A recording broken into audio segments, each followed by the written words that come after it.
if you want to send them a message they'll never forget, that comes with Tommy Robinson being elected as a member of European Parliament. Now, Nigel Farage has been in there 20, 30 years, and there's nothing they will fear more. The establishment, the government, the media, and I want the whole British public or the Northwest public to send them a message on their censorship. That censorship you're talking about, even just by writing my name, you're removed from Facebook. What level of censorship is that? I've been removed from absolutely everyone, just like you all have, Alex, just like we all are. We are being completely unpersoned for what? Because we have a different opinion, because people are listening to that different opinion, because people are realising their lies. Because we're not selling our countries out and we're not selling our daughters out. I saw Donald Trump finally talk out about Paul Joseph Watson being removed from Facebook. Everyone's being removed. We are all being removed. And what people like Donald Trump need to understand is they won't win another campaign without the people being able to promote them and talk about them. And that's what they're doing. They're erasing everybody across the whole world. The Silicon Valley needs to be held to account. And not just they're erasing them now, they're stopping our ability to even raise funds. Tommy Robinson, of course, is a human rights activist, a journalist, a political prisoner. He's been tortured, you name it. He's been battling for his free speech, just like we're battling for ours here. This is serious. He's caught with undercover video, Hope Not Hate, run by basically the Southern Poverty Law Center of Europe, trying to set him up for crimes he didn't commit. And he's about to go give a big speech. He's running for a very important office in Europe.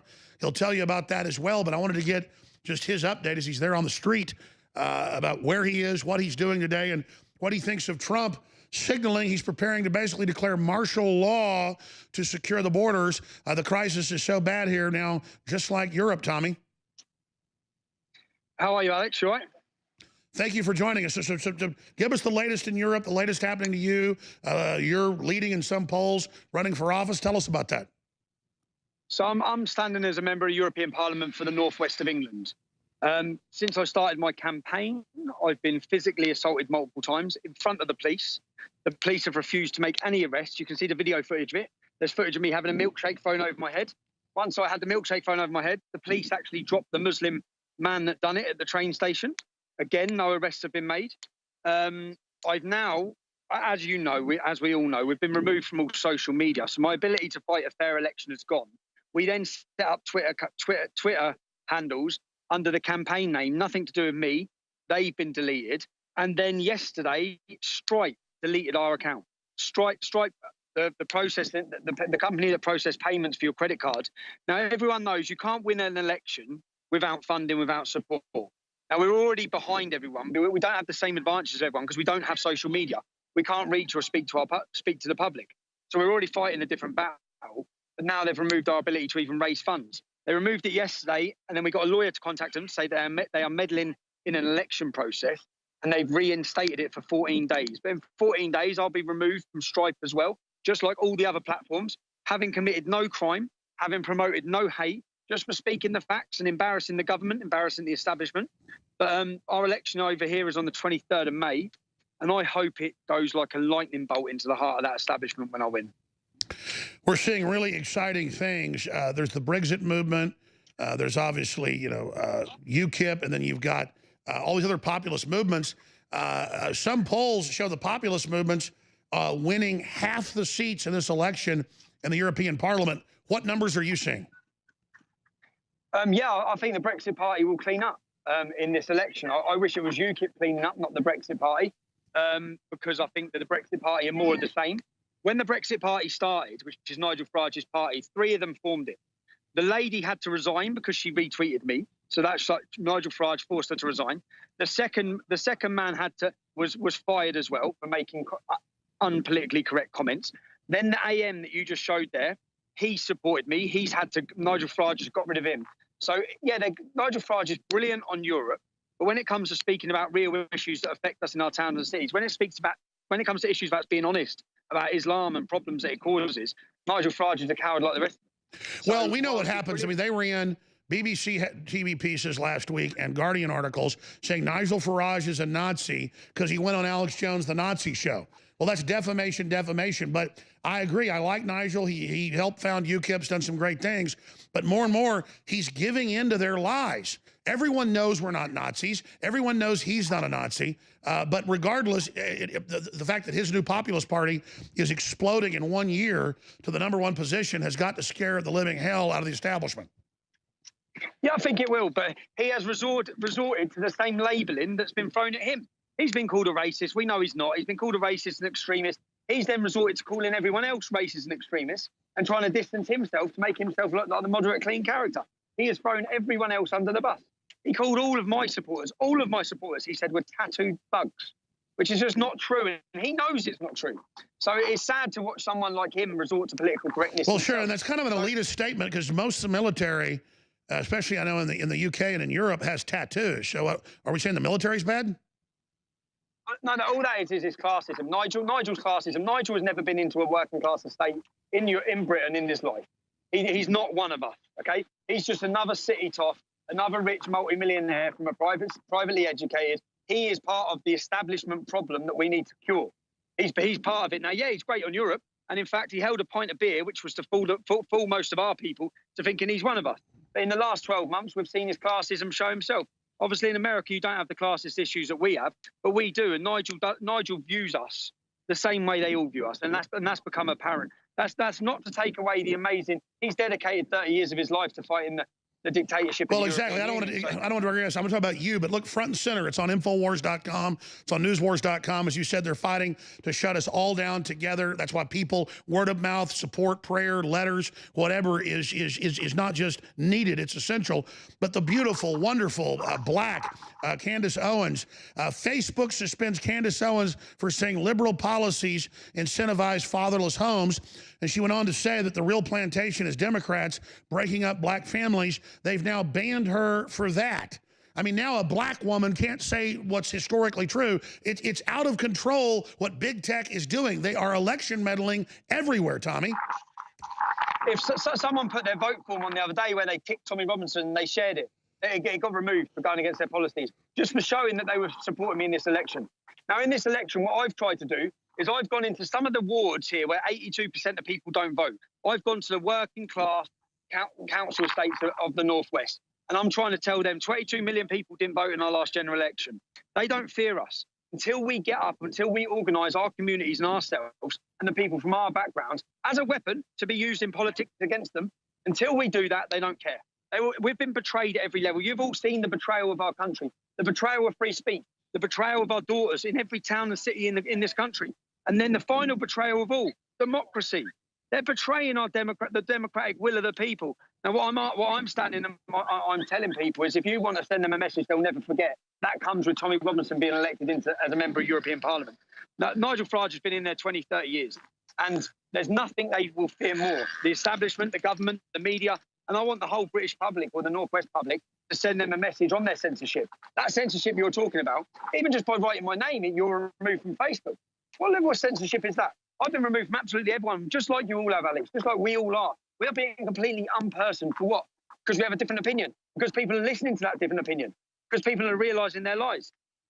Because we're not selling our countries out and we're not selling our daughters out. Tommy Robinson, you found it, the most banned broadcast in the world. And we've got one of the other most banned individuals in the world. Taking away his bank accounts, taking away his right to travel, putting him in prison, trying to starve him to death, trying to kill him because he exposed the giant Islamic kidnapping and rape gangs 11 years ago that are now all mainstream news. Thousands of convictions, hundreds of trials. And so he's public enemy #1 in the UK, on with public enemy #1 here in the US. Of course, public enemy to the globalists. We're loved by the people. I'd say I'd shake 50 hands before one person says, F you, die.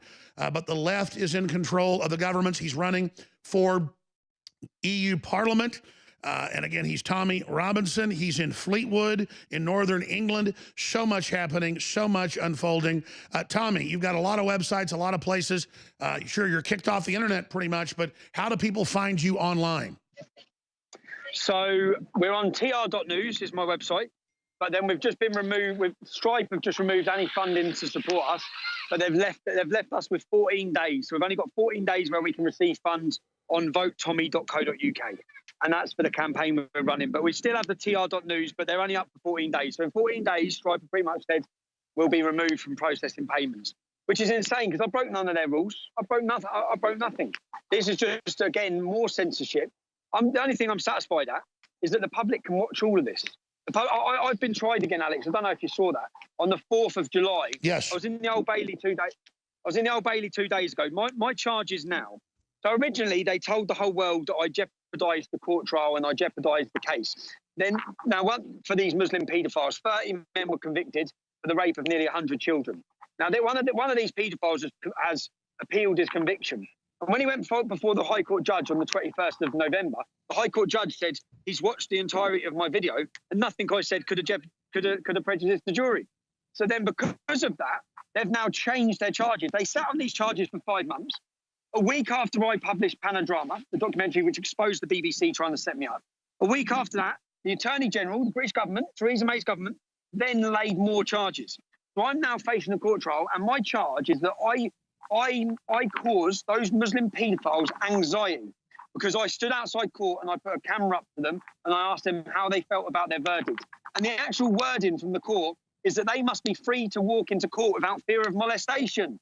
These are men who have been absolutely molesting children in every town and city in our country, and that's the charge I now face. And so it hurts their feelings when they walk into this old famous courthouse and there you are 20 feet away with your camera. So they're trying to outlaw journalism, period. That's what's happening in the UK, in Europe, and here. And the articles just pour in, Tommy, of the rapes, the murders, the stabbings, crosses being taken down across Europe from Sweden to Greece because it makes the Muslims unhappy.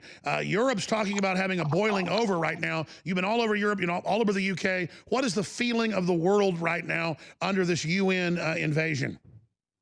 Well, the maddest thing is that the journalists, so as I walked into the Old Bailey 2 days ago, all the journalists were there coming up to me with their cameras, I mean like 50 cameras, sticking them in my face, all asking how I felt and whether I'm going to face justice. I said, this is exactly what I'm being prosecuted for. But rather than condemn it on an act of free speech, rather than any of the mainstream journalists, you've seen, they all celebrate it.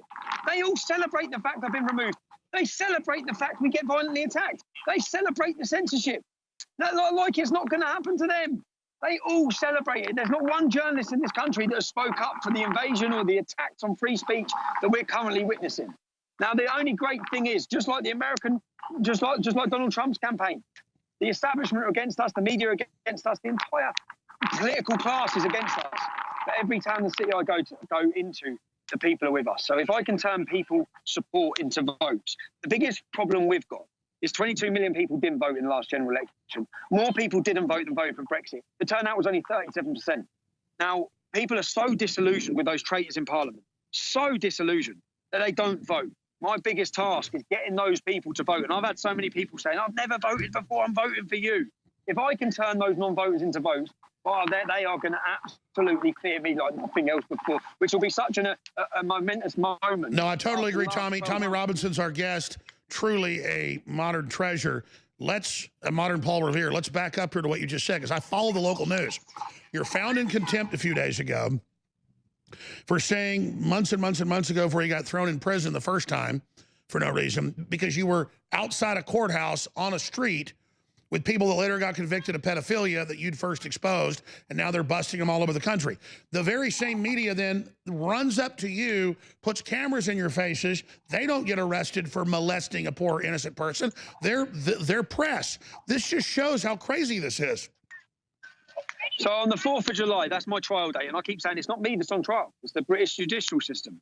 It's the British judicial system that's on trial. It's on trial for the world to watch. And what I will do is I will have a massive screen parked outside that court. And I will provide a video that I'm going to show in court, where I will show every other sort of convict or criminal and even paedophile. As they walk into court, they're harassed and they're attacked or they're confronted with cameras and they're asked questions. This special right is only being given to these criminals because they're Muslim paedophiles and because the government and the establishment and the judges and all of them alike have been trying to keep a lid on this. And then now that people know it's happening, they don't want people to realise exactly what's happening to those children. So what they do is they put a reporting restriction on so no one in the entire country can talk about it. And then at the end of the 6-week trial, they lift the reporting restriction. So we get 1 day's worth of news. Now, the court transcripts, which will tell you exactly what happened to those children, they cost tens of thousands of pounds to require. And then after, if you don't require them, after 5 years, they're completely erased and deleted. So what you'll then get is all of these crimes and all the things these men have been doing to these children, the mass rapes and the torture of these children. No one will ever hear the true story of what's happened. It will be deleted from history forever. And that's what they're doing. And that is the purpose of these reporting restrictions, nothing else. It's nothing else. They are hiding from the British public. As I've said to you before, some of the crimes that we heard about years ago, where they're nailing little girls' tongues to tables, where they're putting hot iron rods with the letter M on the girl's butt cheeks when she's 11 years old because they're marking her because she's the property of Mohammed. These sort of in-depth things you find out from the trial, you don't find them out anymore. There's reporting restrictions. No one is allowed to talk about them. No one in the whole country can talk about them. No one could talk about it. And again, the first reporting restrictions were like in World War II on German spies arrested. Now they've extended it to just judges diddling little kids, Muslims running rape gangs. It's just incredible, Tommy Robinson. Now, you're going to come on with us on the Sunday show. I'm live 4 to 6 p.m. We're going to tape an interview with you this Sunday that will air during the live show. Very, very important people join us on the Sunday broadcast. But my friend, I really do admire you. I appreciate you. We're in this together, and I just hope with the voice you've got and others, we need to get Paul Watson as well, everybody down to your parliament, everybody down to our Congress, and say, damn it, defend the First Amendment, defend free speech in Europe, and stop the racketeering, stop the election meddling. As you said, anybody who's just common sense, who's loyal to the country, loyal to common sense, all the things you've talked about have been proven. You're a hero, and instead they call you a demon and lie about you just like they do me because they don't want people to know they've got folk heroes. Just like you said, we had Brexit. Of course they tried to steal it. Don't give up, England, just because you're having to fight for it. You're winning the high ground. Europe, the EU starting to fall apart. You're not going to get this one overnight. You've got to persevere like Tommy's done. Closing comments on perseverance, something that you can tell us about, Tommy. Alex, I said, when I win this election, I'll be inviting all of you to the European Union for the biggest counter-censorship event anyone's seen. Because right now, I saw Donald Trump finally talk out about Paul Joseph Watson being removed from Facebook. Everyone's being removed. We are all being removed. And what people like Donald Trump need to understand is they won't win another campaign without the people being able to promote them and talk about them. And that's what they're doing. They're erasing everybody across the whole world. The Silicon Valley needs to be held to account. And not just that they're erasing them now, they're stopping our ability to even raise funds or even to be able to work and operate. And this is true authoritarianism. This is true giant companies gearing up, targeting people, using our digital data to harass us. Imagine if the NSA did that, they'd all be in prison. But companies do it together, and they're saying it's okay. No, it's not okay. It's not okay, and we need someone like a leader needs to step forward like Donald Trump and put an end to this. Put an end to it, because it's going to affect us all. It's affecting us all. And quite simply, this censorship has to stop. And that's why I said I just hope to God that the people of the northwest of England send the establishment, send all of them a message on the 23rd. It'll be a message they will never, ever forget. Send me in. Put me in amongst the middle of them. And then I don't want to be the 23rd. And remember, they can try to censor Tommy, but if you go to his site and you can share it, you can get it out there, you can tell people about it word of mouth, you can email it, you can text message it, you can override their garbage. Again, tell folks the best site to visit about your campaign. And Telegram, if you get on Telegram, I'm on Telegram. We've got 42,000 people in our group now.